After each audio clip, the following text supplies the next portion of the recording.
మరొక బ్రేకింగ్ చూస్తున్నాం. మంత్రి నారా లోకేష్ కీలక నిర్ణయం తీసుకున్నారు. జన్యు సంబంధ వ్యాధులతో బాధపడుతున్న పునర్విక లాంటి చిన్నారులకు ఆసరాగా నిలిచేందుకు ప్రాజెక్టు ప్రారంభిస్తున్నామని మంత్రి ప్రకటించారు.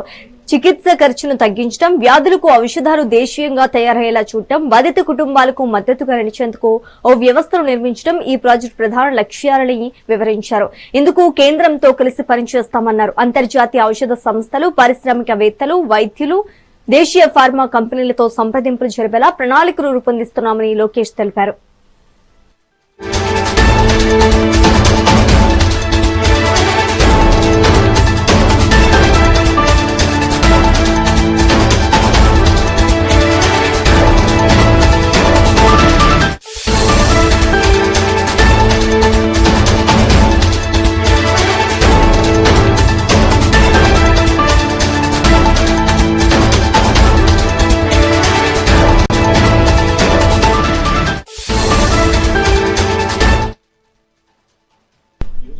మంత్రి నారా లోకేష్ కీలక నిర్ణయం తీసుకున్నారు. జన్యు సంబంధ వ్యాధులతో బాధపడుతున్న పునర్విక లాంటి చిన్నారులకు ఆసరాగా నిలిచేందుకు ప్రాజెక్టు ప్రారంభిస్తున్నామని మంత్రి ప్రకటించారు.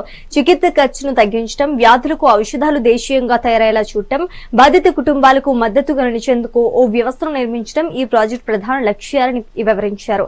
ఇందుకు కేంద్రంతో కలిసి పనిచేస్తామన్నారు. అంతర్జాతీయ ఔషధ సంస్థలు, పారిశ్రామికవేత్తలు, వైద్యులు, దేశీయ ఫార్మా కంపెనీలతో సంప్రదింపులు జరిపేలా ప్రణాళికలు రూపొందిస్తున్నామని లోకేష్ తెలిపారు.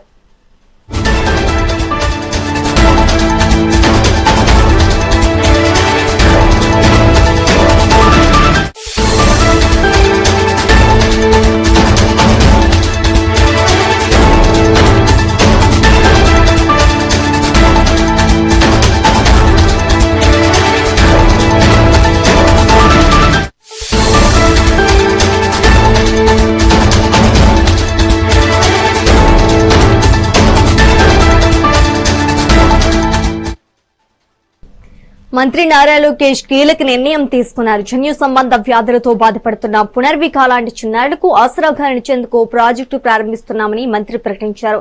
చికిత్స ఖర్చును తగ్గించడం, వ్యాధులకు ఔషధాలు దేశీయంగా తయారయ్యేలా చూడటం, బాధిత కుటుంబాలకు మద్దతుగా నిలిచేందుకు ఓ వ్యవస్థను నిర్మించడం ఈ ప్రాజెక్టు ప్రధాన లక్ష్యాలని వివరించారు. ఇందుకు కేంద్రంతో కలిసి పనిచేస్తామన్నారు. అంతర్జాతీయ ఔషధ సంస్థలు, పారిశ్రామికవేత్తలు, వైద్యులు, దేశీయ ఫార్మా కంపెనీలతో సంప్రదింపులు జరిపేలా ప్రణాళికలు రూపొందిస్తున్నామని లోకేష్ తెలిపారు.